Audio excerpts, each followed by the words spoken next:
Ronnie, ¿fuiste? Ya. ¿Cuál fue el motivo de tu consulta? Salmonellosis. Dolor en el estómago. Ya. ¿Y cómo fue tu consulta? Según lo que recuerdas, ¿cómo fue? Estaba muy dolorido. ¿Cómo lo manejó, quise decir, el médico? La consulta. Primero, ¿Fuiste solo? Me dio ¿Fue solo? por el dolor. No, con mi madre. Ya, una característica. Ya. ¿Qué va? Primero me dio por el dolor y... ¿Pero cómo lo manejó el doctor la consulta? ¿Sí? Y bueno, no sé, estaba muy dolorido. Ok, No me entonces la acuerdo. consulta con el adolescente. Ok, fin. Vamos para casa. Bien, es broma, Gerard. Hay algunas características del manejo de la atención con el adolescente. No es una visita muy frecuente, pero lógicamente siempre van a haber motivos de consulta.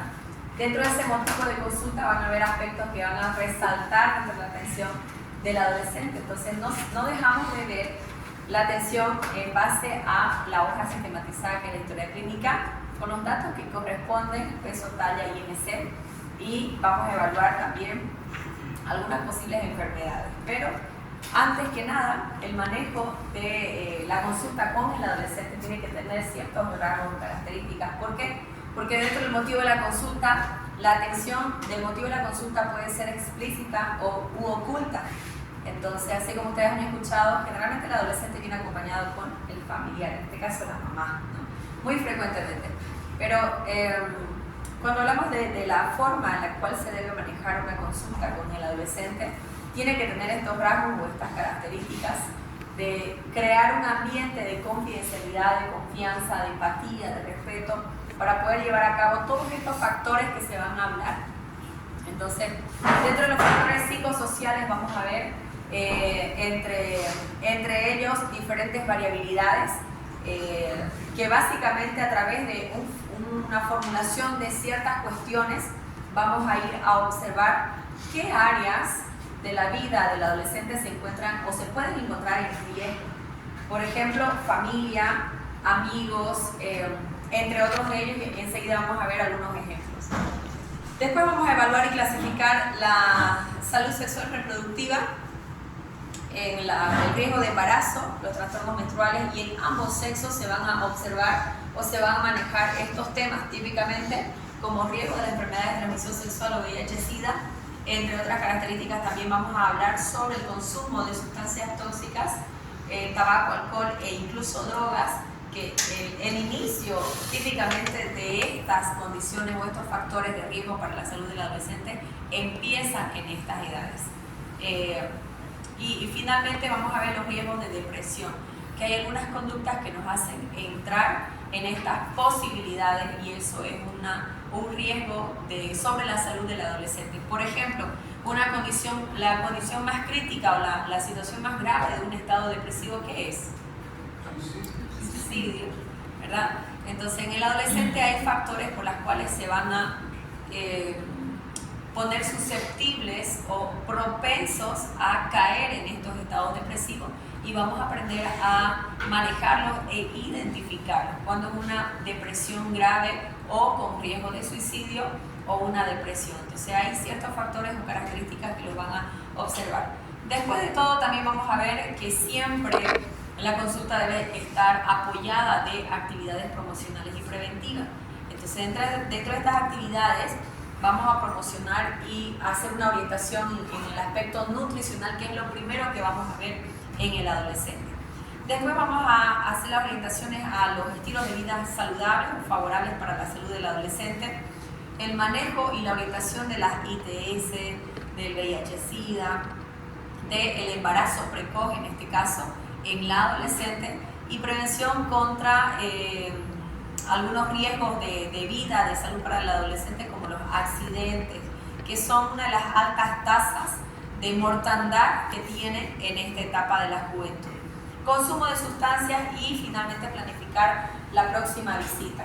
En resumen, este es el reflejo de cómo se hace el manejo adecuado en la etapa del adolescente. Entonces vimos que en la historia clínica, después de la anamnesis, lo segundo que podemos ver, y es importante saber, es el motivo de la consulta, del cual los hace estar, el por qué los hace llegar a la consulta médica. Entonces ese motivo de la consulta no siempre es explícito, quiere decir que no siempre da una respuesta positiva o no siempre es muy abierta la respuesta del adolescente, porque se encuentra acompañado y eso ya le suena un poco incómodo.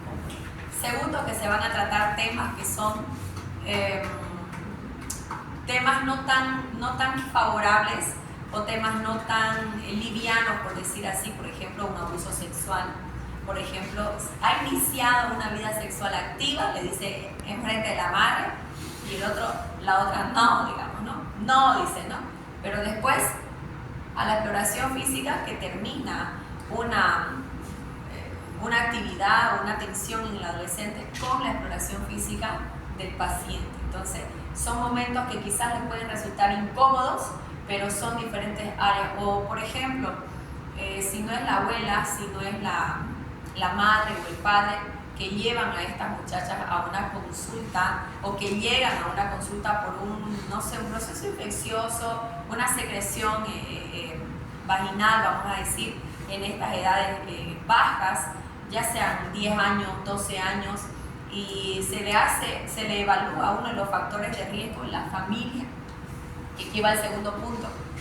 Este formulario nos permite conocer cuáles son los factores de riesgo o los entornos en los cuales estos adolescentes se encuentran en riesgo, ¿no? Por ejemplo, un factor de riesgo en este aspecto, en el área familiar, puede ser los abusos sexuales, que generalmente una violencia, un abuso sexual en la mujer, en la adolescente, ocurre desde el entorno familiar, ¿verdad? Ayer, si no me equivoco, vi, por ejemplo, el cuñado abusó de la cuñada, 12 años de edad. Ayer, apenas ayer, ¿no? Entonces, estos son factores que es importante evaluar. Por ejemplo, ¿cómo se evalúa?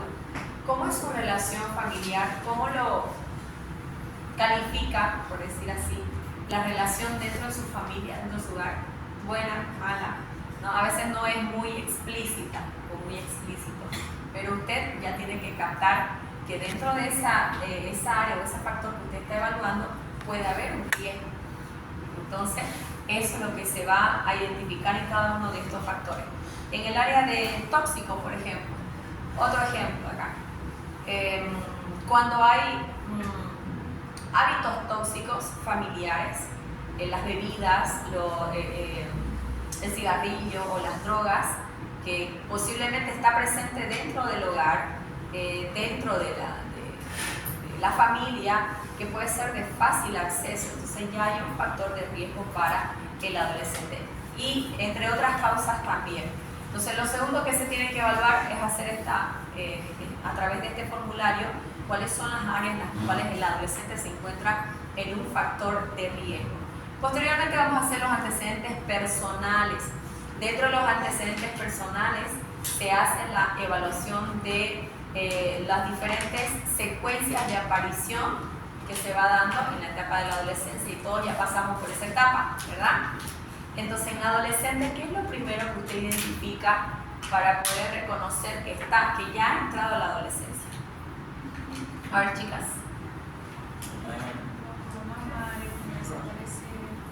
Ya, la aparición de las mamas.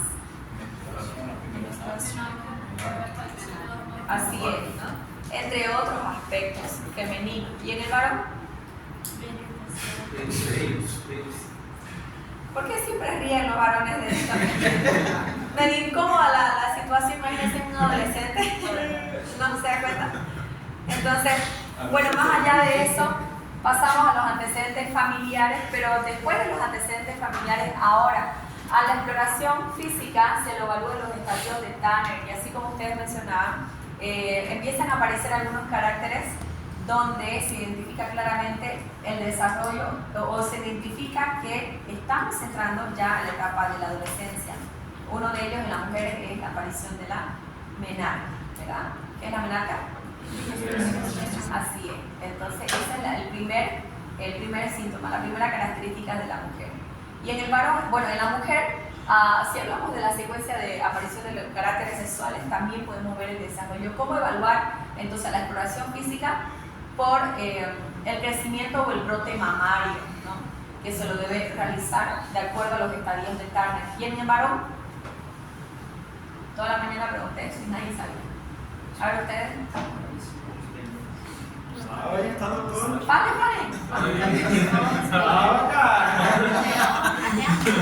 Con perdón, ¿cómo es? Vergonzoso. La voz, los cambios de voz.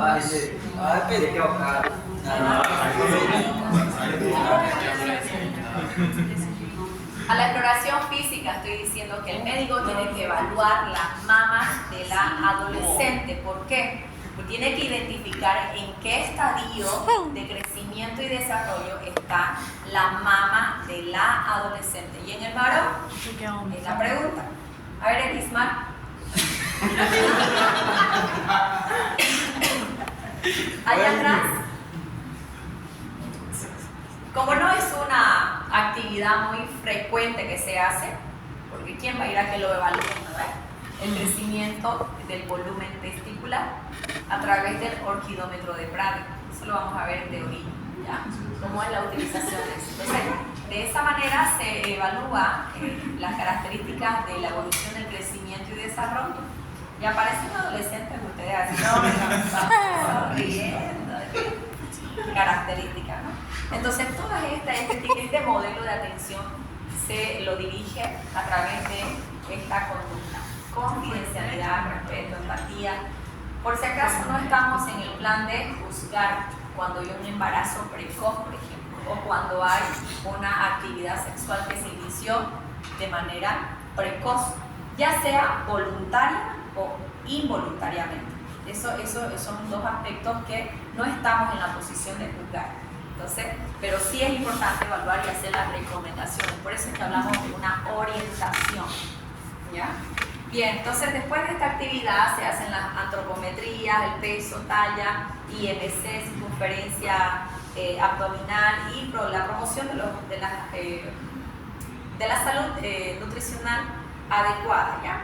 Entonces, si hablamos de la obesidad y sobrepeso, cuando hablamos de obesidad se va a tratar con el especialista donde se le va a realizar una dieta o una valoración alimenticia para poder cambiar este hábito o este estilo de vida poco favorable, que la condición que se lleva incluso desde la etapa de la niñez, dijimos que va a repercutir al final, ¿verdad? O en el proceso en la vida adulta. Por eso es que cuando vemos un sobrepeso y el paciente está con una hipertensión, imagínense adolescente, y ocurre, le cuento, porque hay jóvenes que son diagnosticados con hipertensión, con diabetes, hacen por un tiempo tratamiento y a los 40 años se están muriendo. ¿Saben por qué? Por un derrame. A ver, una de las causas para hacer un ACV hemorrágico son estas condiciones o estas patologías, una hipertensión, una diabetes no controlada. Entonces, por eso es la importancia hacer las evaluaciones correspondientes a esta edad. Realizar una encuesta alimentaria para poder evitar estos estados de obesidad, estamos en sobrepeso en esta clasificación, donde quizás se pueda mejorar la conducta alimentaria sumado o acompañado de las actividades físicas. Entonces, es una desnutrición grave o anemia, sabemos que está por debajo de la curva -3 y esta condición debe ser tratada intrahospitalariamente. ¿A ustedes les tocó? No les tocó. No les puse en el examen cuáles son las indicaciones. Acabé de revisar un grupo y ¿se acuerdan que dentro de del tratamiento, o sea, la forma de tratar las indicaciones inicial de una desnutrición severa o grave en el niño hasta los 12 años de edad, habían contraindicaciones, ¿verdad? Y habían indicaciones inicial que usted debería hacer. Y habían contraindicaciones de no hacer como actividad inicial para tratar la desnutrición. Por eso es que esta condición se la debe manejar intrahospitalariamente. Ahora, en el adolescente, cuando hablamos de nutrición o trastornos de la alimentación, usted conoce por lo menos dos variedades, ¿verdad? Que se llaman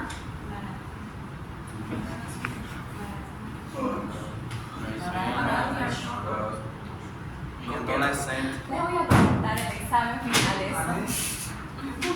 A ver, pues, en el adolescente, estamos en el adolescente. Ya la volvieron marasmática, ¿no? No. ¿Qué es? Trastorno de la alimentación, bulimia y Anorexia. anorexia. ¿Qué es la bulimia? Come. Pero, ¿qué es lo Vómito de vómito. se provoca. La anorexia simplemente no quiere comer. Entonces, no quiere. Entonces, hay que identificar por qué está entrando una desnutrición.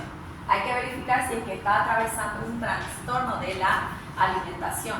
Entonces, si identificamos esta conducta alimentaria, tenemos que hacer una referencia para una evaluación, incluso psicológica. Después de todo, también las recomendaciones nutricionales o orientaciones generales como la vitamina A, desparasitación y los controles según el cronograma. En este caso, hacemos una reevaluación después de los 7 días, después de la semana de evaluación. Si no tienen sobrepeso y obesidad, las medidas, recomendaciones generales sobre este asunto nutricional, pues se los da a través de una orientación, desparasitación y controles periódicos, por lo menos esas son las recomendaciones generales. Aquí tenemos el patrón, que es un cuadro bastante amplio, donde dijimos que hay factores de riesgos que se clasifican en diferentes áreas. Este cuadro nos ayuda a poder verificar en cualquiera de estas áreas si el adolescente está o puede estar pasando o puede tener un factor de riesgo, algo que lo haga entrar en una susceptibilidad. Como les mencioné el ejemplo anterior de familia o ya sea amigos o deportes extremos, por ejemplo, que son las causas principales de mortandad en el adolescente, ¿no? Entre otras causas. La segunda causa viene a ser la ITS, la enfermedad de transmisión sexual. ¿Por qué? Porque los chicos empiezan una vida sexual activa a temprana edad, ¿no? Por eso es que hablamos del VIH. Una de las características del VIH es que múltiples parejas, ¿no? Entonces, eso es lo que nos interesa evaluar. Por eso es que creo que esta es la única atención del adolescente que se maneja de esta manera. Evaluando cada uno de estos factores y verificando cuál podría de estos ser un riesgo para el adolescente. Entonces, adentrándonos a cada uno de estos aspectos, ahora empezamos a evaluar la salud sexual reproductiva y evaluamos también el riesgo de embarazo. Entonces, ¿qué es lo que se tiene que preguntar? ¿Ha tenido o ha iniciado relaciones sexuales? ¿No? Si ha iniciado las menstruaciones o los ciclos o los periodos menstruales, enseguida vamos a hablar de cuáles son los trastornos también de la menstruación y de las características de estas mismas. Se tiene que indagar si es que las últimas, por lo menos 8 semanas, ha tenido actividad sexual. ¿Cuándo ha sido su último periodo menstrual para poder verificar, para poder hacer el diagnóstico de un posible embarazo, ¿no? Y si sumado a estas características se ha presentado las náuseas y vómitos. Entonces, de esta manera nosotros podemos indagar la atención en esta adolescente. Más allá, hablando de la vida sexual, también es importante verificar a través de estas preguntas si ella mantiene las relaciones sexuales consentidas o no, porque si no son consentidas estamos hablando de un abuso sexual. ¿Y usted cree que se va a encontrar con una respuesta sí positiva? Generalmente no, pero otra opción de cómo usted lo puede confirmar esa situación. ¿Qué es lo que usted puede percibir en el adolescente? Si usted sospecha, le hace la consulta, si las relaciones sexuales son consentidas, el adolescente se va a encontrar ahí. ¿Qué es lo que, además de, si le da una respuesta negativa o incluso un silencio, ya le puede anticipar algo o no es así? O no levanta sospecha, levanta, bueno, sospecha. Entonces, como que a través de qué actitud del adolescente usted puede percibir. ¿Cómo? Puede ser nerviosismo, y si hablamos de esa forma o de ese aspecto, la conducta va a estar alterada, ¿verdad?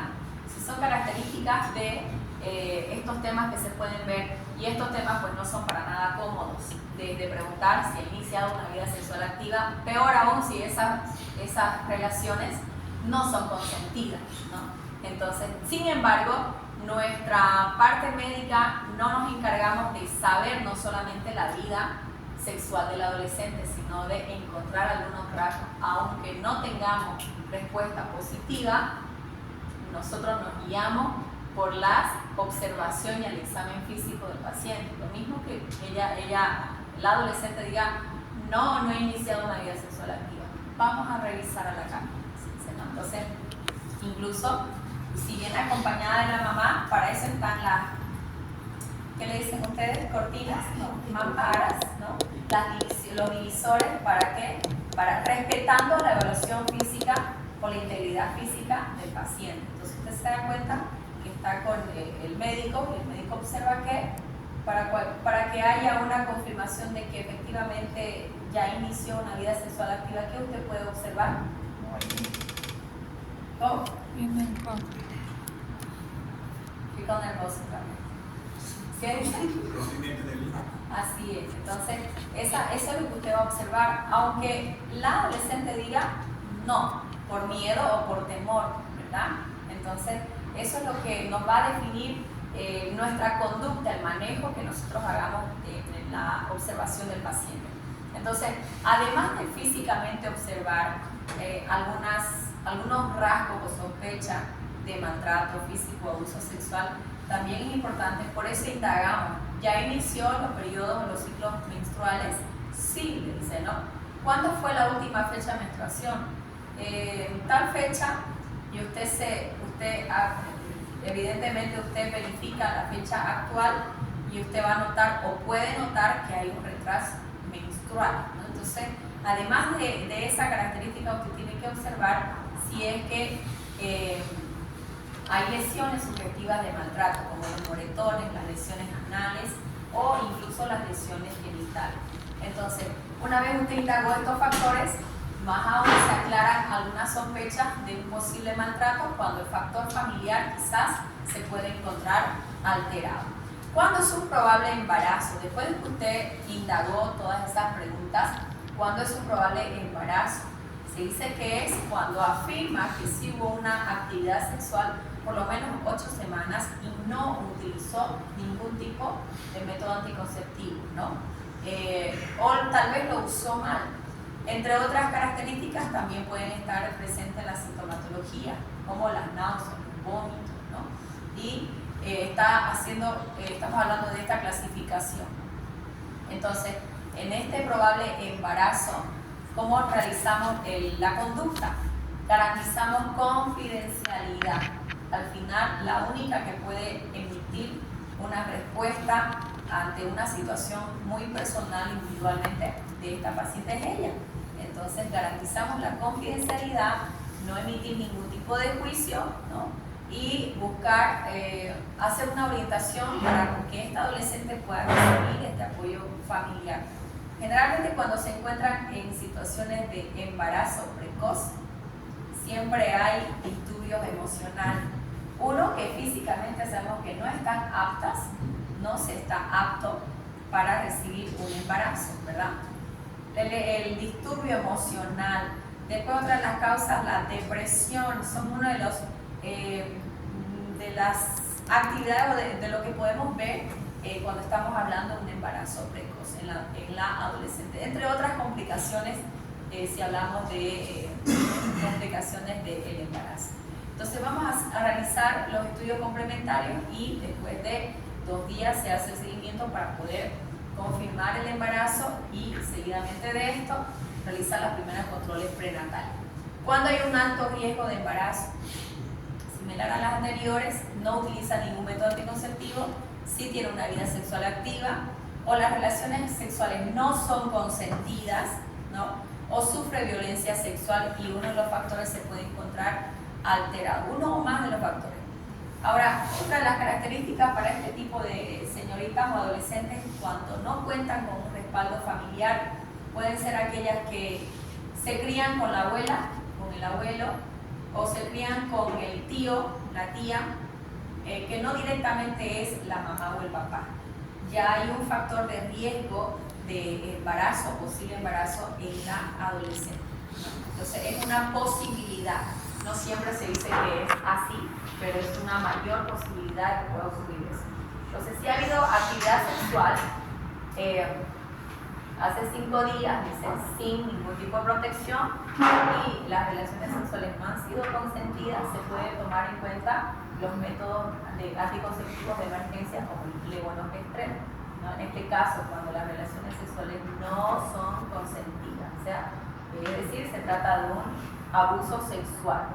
En este caso se ofrece consejería de los riesgos que tiene un adolescente cuando entra en un embarazo precoz, ¿no? Facilitar los métodos anticonceptivos, sí, se los realiza aquí, por lo menos en los primeros niveles de salud. No son una solicitud muy requerida, porque creo que a esta altura, ¿quién iría? Deme un método anticonceptivo a un centro de salud, sino que usted lo consigue desde una farmacia, ¿no? Pero de hecho sí, esta actividad es totalmente gratuita dentro de los centros de salud de primer nivel. ¿Qué más podemos ver? Además de los factores, se hacen el seguimiento a los 5 días para descartar el embarazo después de la utilización de los métodos anticonceptivos de emergencia, como estamos viendo aquí.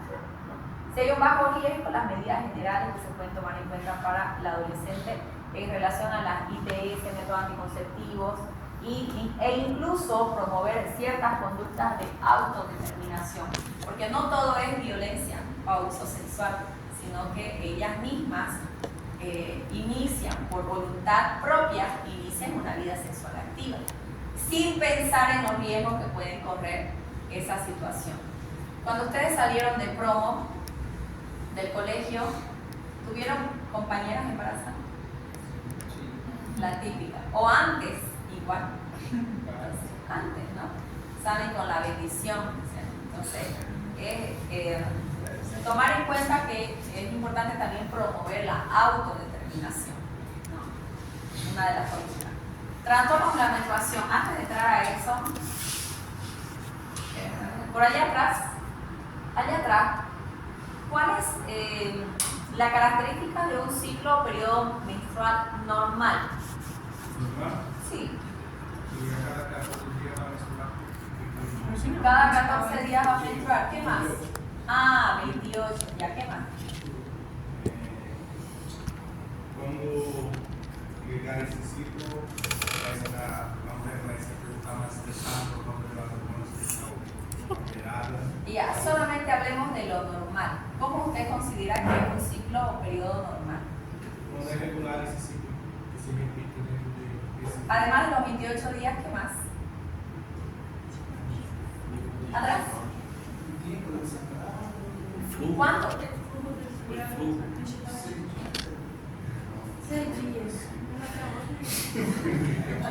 Hice la pregunta porque necesito que los chicos también sepan. Obvio. ¿Por qué no? Primero porque son médicos y tienen que saber identificar cuándo es un periodo regular y cuándo no. ¿El SMART puede haber dolor que compromete el estado general? No. ¿Qué dice Jorge? ¿Seguro?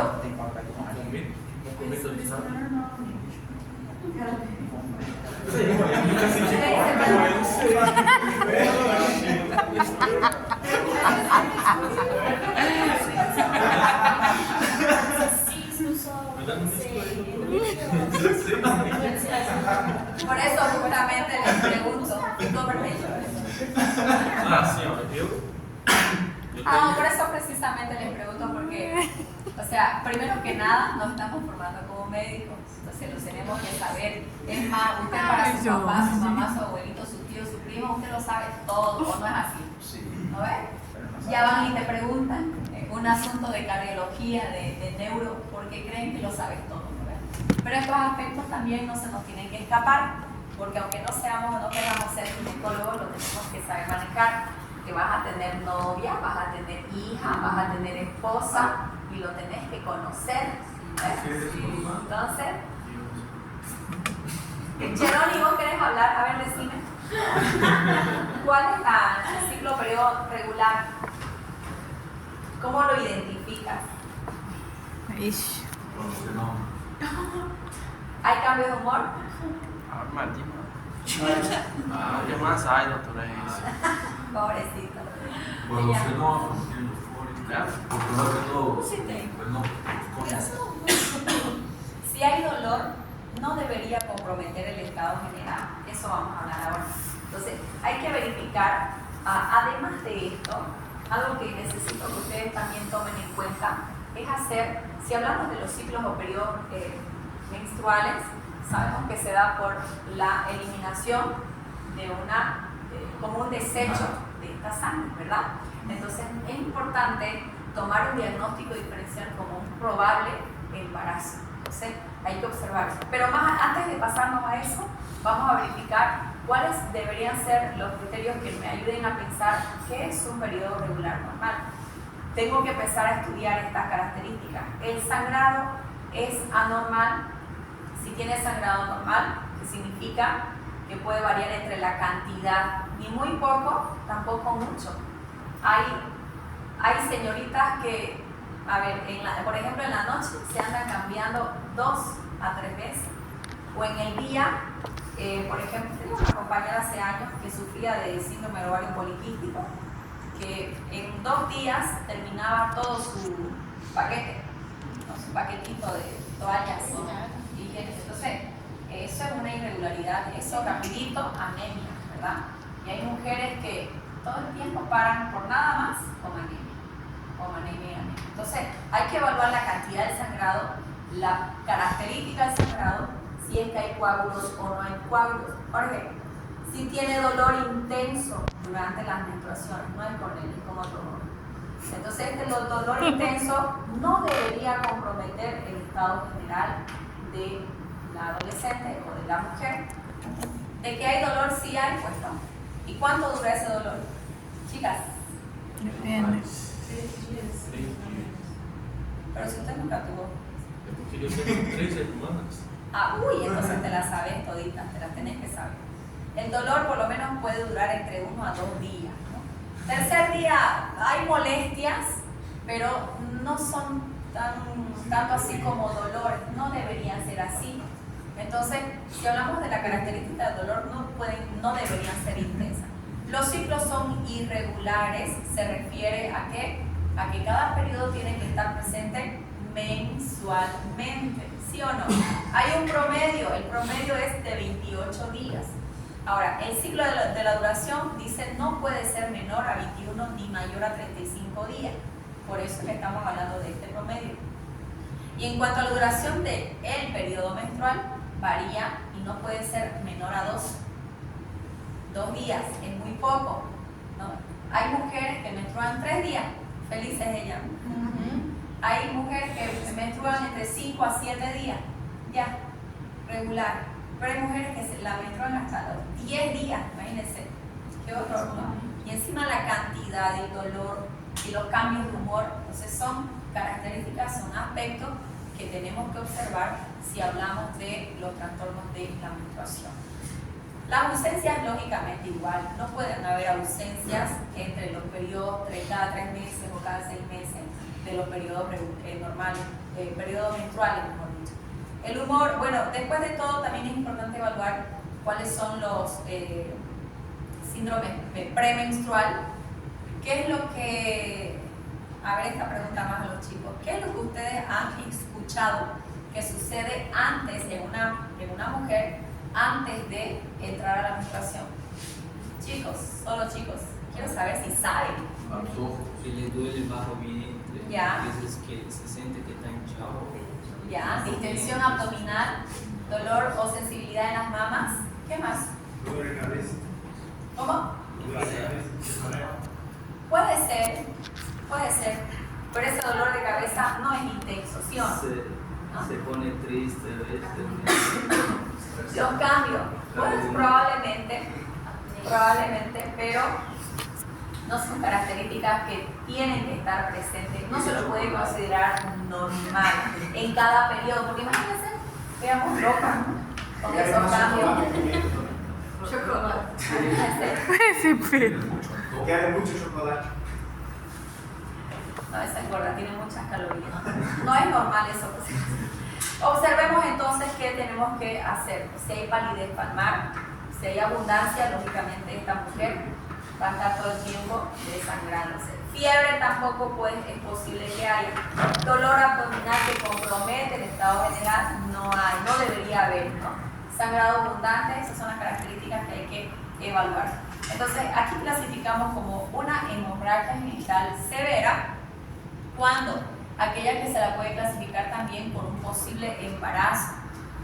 Las primeras semanas, bueno, a ver, enfoquémonos a las primeras semanas.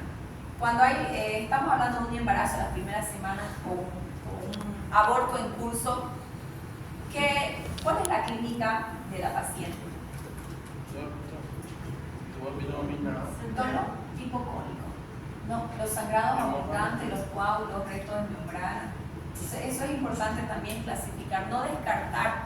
Los diagnósticos diferenciales tienen que estar también presentes en estas características de sangrado y el dolor típicamente. Entonces el dolor, palidez palmar en una hemorragia genital severa sí va a estar presente en todas estas características que estamos viendo acá. Fiebre, sí puede haber fiebre y compromete el estado general. ¿Se da cuenta? Entonces el compromiso del estado general más se trata de un estado patológico. Por eso es que no es aceptable que haya este tipo de condición. Por eso es que se tiene que hacer una referencia hospitalaria tratándose de una hemorragia genital severa y se tiene que evaluar y determinar sobre los riesgos de las mujeres con hemorragias en la primera mitad del embarazo, HPM, y aplicar estas medidas, ¿no? Cuando se trata de un trastorno del ciclo menstrual, para resumir, todo aquello que no hemos hablado, que se haya tratado de lo que acabamos de hablar, de los ciclos o periodos regulares. Mayor a 35 días, menor a 21, la cantidad 2 días, 10 días, 15 días, dos periodos en un mismo mes tampoco es normal, así que ese promedio de 14 días ni loco, ¿verdad? Entonces no es normal esa condición. Por eso son trastornos, irregularidades, o los periodos cada 3 meses, cada 6 meses, eso también es una irregularidad. Los síndromes son aquellos síntomas que pueden aparecer antes de la menstruación, como lo que ustedes ya han mencionado. Por eso es que es importante, hay un asunto que también es bueno decirlo, no hacernos fármaco dependientes. Cuando el dolor es tolerable, el dolor va a pasar. Se dice que ante la actividad física suele ser más llevadero. ¿A cuántas les funciona así? Cuando usted hace actividad física, pasa los dolores, pasan los cólicos, o sea, es más llevadero, ¿no? A que usted esté tirada ahí, tirada en cama, postrada en cama, sintiendo el dolor a flor de piel, ¿no? Entonces, esas son algunos consejos que se puede tomar en el tiempo o en los días de la menstruación. Por eso es que puede ser utilizable también el paracetamol tratando el dolor, manejando el dolor cada 6 horas por 2 días. Después no, porque el dolor desaparece también. Trastornos del inicio de la menstruación.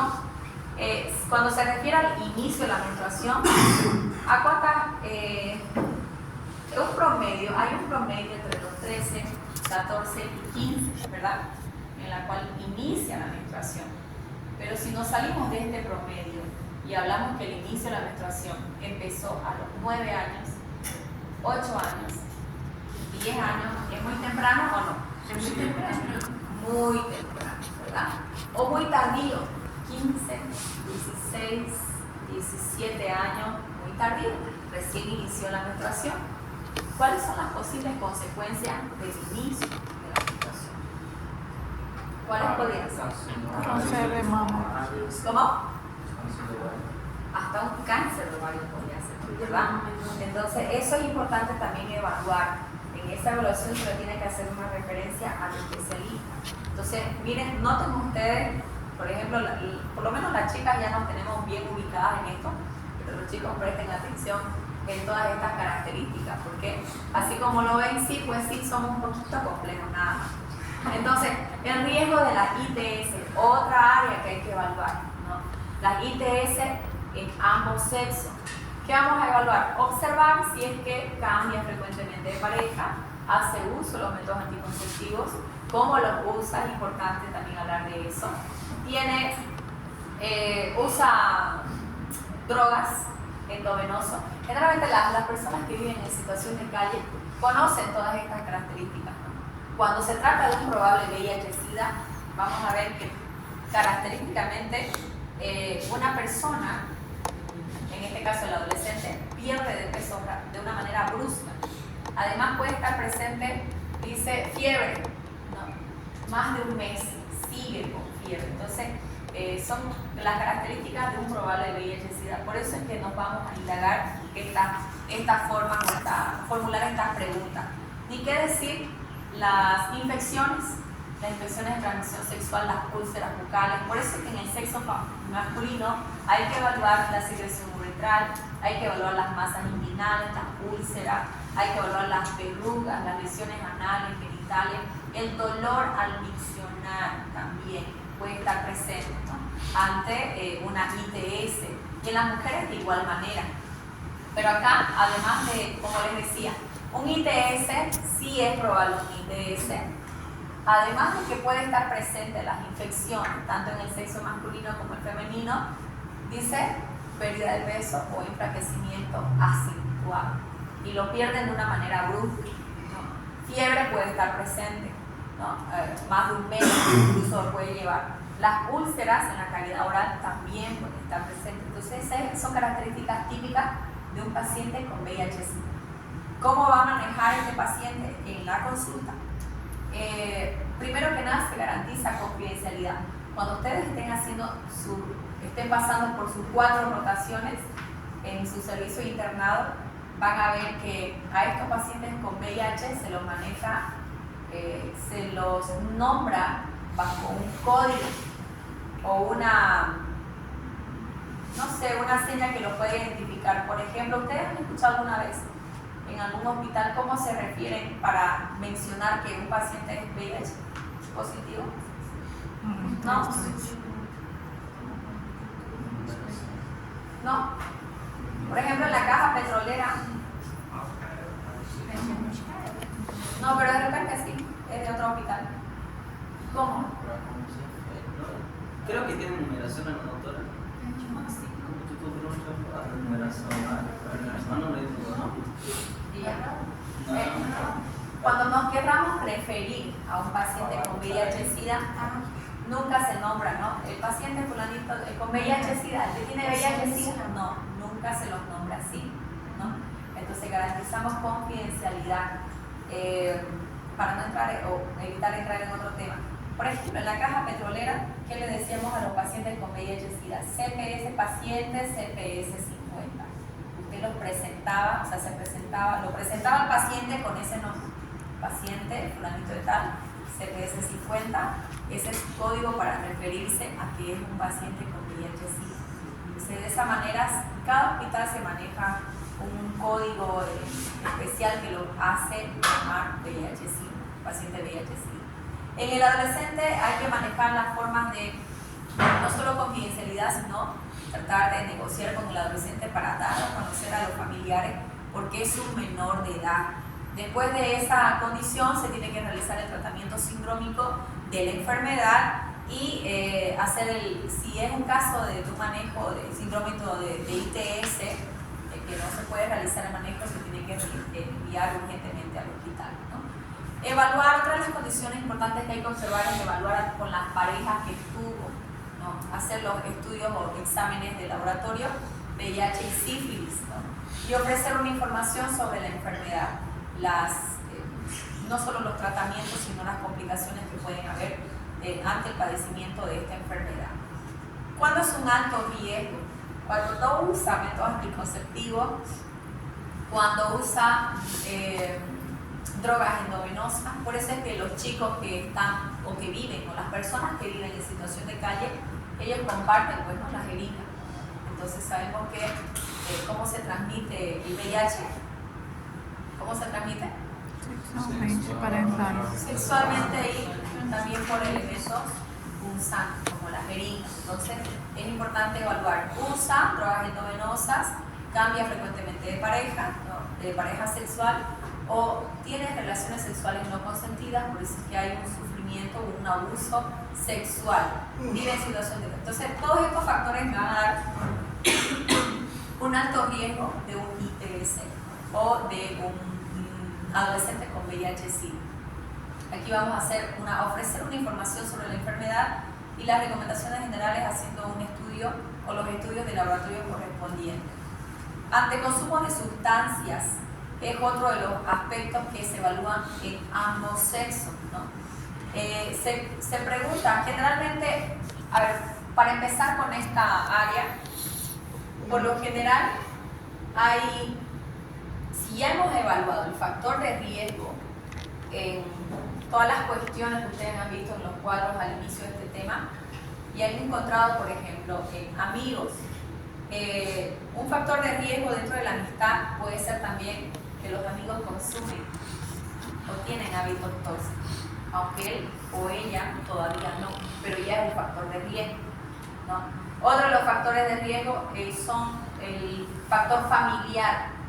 Por eso es que aquí dice si han sufrido eventos traumáticos, crisis familiares. ¿A qué se refiere? Un evento traumático es cuando sucede la pérdida de un familiar, ya sea mamá o papá. Después otro evento traumático cuando hay divorcios en el hogar de los padres. ¿Qué quiere decir con este sufrimiento traumático? Que ese motivo o incluso la violencia, el abuso sexual, ya es un motivo suficiente para un adolescente tomar una adicción. Es como que refugiarse en un hábito tóxico, sea alcohol, sea cigarrillos o incluso sean las drogas. Entonces a eso se refiere un evento traumático. Consume alcohol, ha consumido, si lo consume ahora lo ha consumido antes, dentro de la familia si lo consume, si ha hecho abandono escolar, si los padres incluso son muy permisivos o muy estrictos, ¿no? Entonces esas son las condiciones en las cuales podemos tener como resultado el consumo de la sustancia controlada. ¿Qué vamos a observar en el paciente, en este adolescente? Sobre todo cuando vemos estos adolescentes que ya han hecho uso de las drogas, hay un descuido personal que es muy evidente. Entonces, ¿han ustedes visto alguna vez una persona, no precisamente adolescente, que ha intentado salir de las drogas? ¿Cómo es su comportamiento? Enojado, estresado, peleado con la familia. Y al final volvía. Vicioso, tembloroso, quiere hacer todo rápido, se desespera por todo, busca la manera de no pensar en eso, pero psicológicamente está detenido. ¿Y Karina? ¿Qué? Sí se dice. Así me enseñó. ¿Qué? Sí se dice. Karina, ¿ha usted visto alguna persona que ha querido salir de las drogas? ¿Sí? ¿Cómo se comporta? ¿Cuál es hay un síndrome que se lo llama? No sé los nombres de los síntomas, pero la persona siempre irritativa. Síndrome de abstinencia. A ver. Esa persona realmente sufre. Por eso es que cuando hablamos de la observación de estos adolescentes, en este caso, es muy descuidado. Sufre no solo el dolor, ahora ellos ya no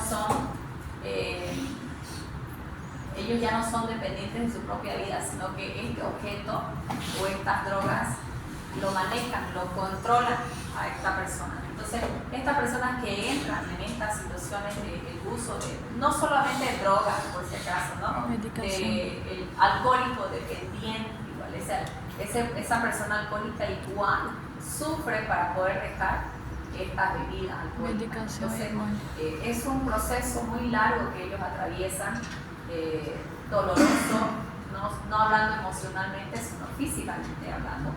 Sufren mucho dolor, tienen que pasar muchas crisis para salir de esos casos.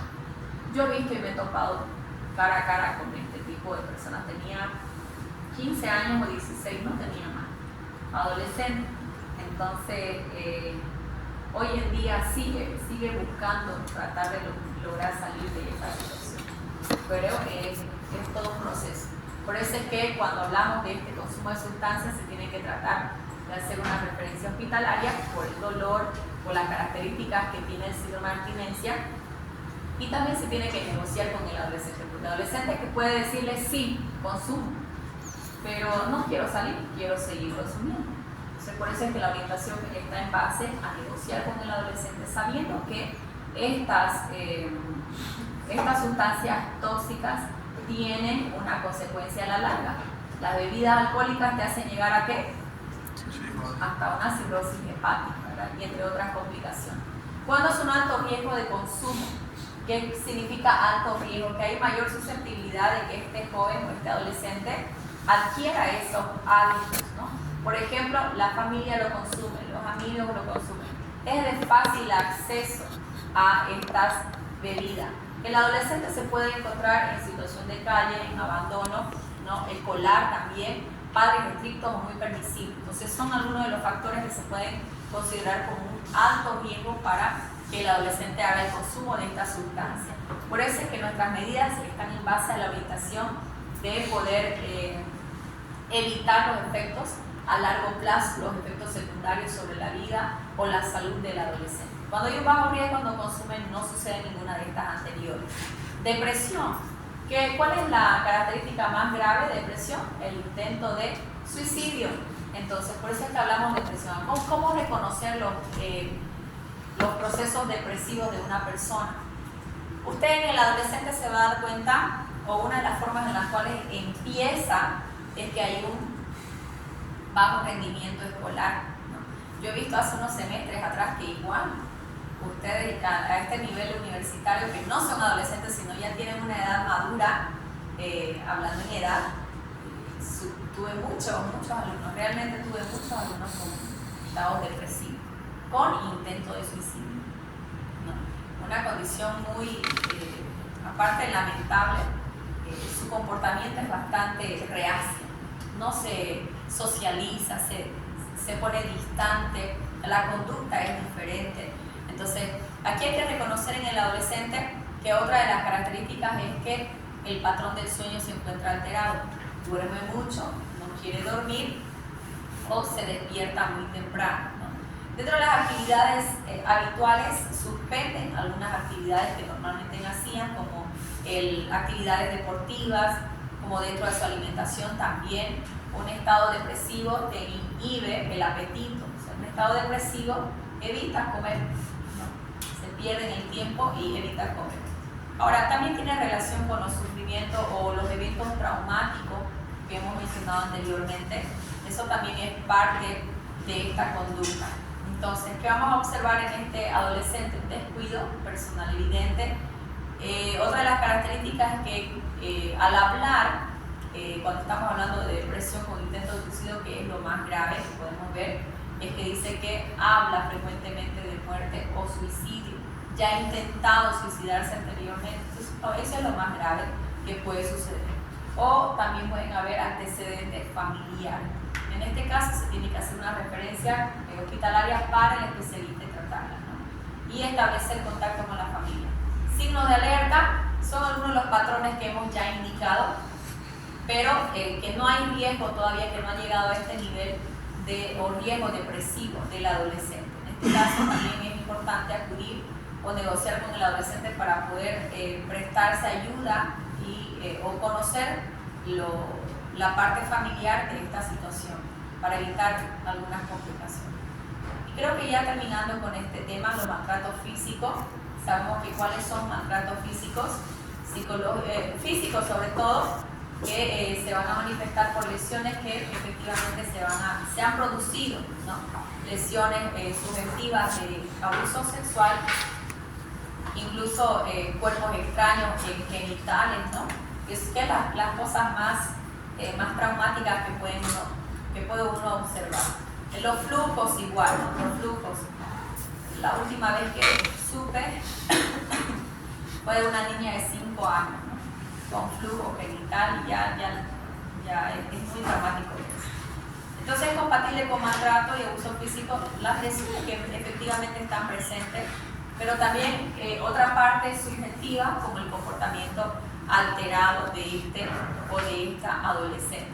En este caso se tiene que tratar los procesos infecciosos, los procesos dolorosos con antiinflamatorios y también hacer anticonceptivos de emergencia si precisan, ¿no? Cuando hablamos de estas características. El manejo de la profilaxis del ITS y el seguimiento que se debe hacer correspondientemente, sin olvidar la notificación cuando observemos cada una de estas características. Si hay una sospecha, simplemente son lesiones que son sugestivas, cicatrices que se pueden ver presentes físicamente en la adolescente. ¿Cómo se tiene que manejar?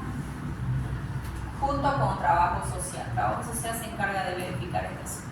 Entonces, después de todos estos aspectos que usted ha visto en estos cuadros, se tiene que evaluar la posible presencia de algunas enfermedades que pueden estar, que pueden ser, por ejemplo, las respiratorias, intestinales, abdomen agudo, de estas características que frecuentemente se pueden ver en el adolescente. Entonces, la consejería, sobre todo en la adolescente, que la adolescente o la mujer es más propensa a desarrollar estas enfermedades, por ejemplo el HPV, por ejemplo las secreciones genitales, las infecciones, ¿verdad? Es mucho más propenso en la mujer por la vía, el embarazo precoz en la adolescente, o sea, hay un mayor riesgo de vida en este sexo femenino. Por eso es que hablamos del riesgo del embarazo en la adolescente. ¿Cuáles son los riesgos? ¿Cuáles son las complicaciones que podemos ver? Desde infecciones, desde mayor riesgo de infección hasta mayor mortalidad, ¿no? Entonces, hipertensión, aborto, preeclampsia, abandono escolar, bajo nivel educativo. Es muy típico ver que se pueden tener estos resultados cuando hay embarazos en la adolescente. Y en el niño, de igual manera, prematurez, infecciones, ¿no? Muertes súbitas, mortandad, mortalidad neonatal, maltrato infantil. O sea, por eso les decía, una mujer adolescente no está ni física ni psicológicamente preparada para tener a cargo a una nueva persona. Apenas podía con ella, ¿no? Y se descuidó y ahora tiene que cargar con una responsabilidad mucho mayor todavía. Entonces, otra de las características es que hay mayor inestabilidad con la pareja a corto o a largo plazo. Entonces, no se conoce o es casi imposible hablar de una relación conyugal o matrimonial de una pareja adolescente a largo plazo o de por vida, ¿no? Por eso es que hablamos de las disfunciones familiares, los divorcios que empiezan así en la etapa del adolescente. No hay familia acá. Si tal vez logran alcanzar a un largo plazo, un largo tiempo, igual termina en una disfunción familiar. Entonces esas son típicamente las causas o lo que se enfocan a los problemas que hay o los riesgos que hay de embarazo en la adolescencia. ¿Ya? Eso, nada más.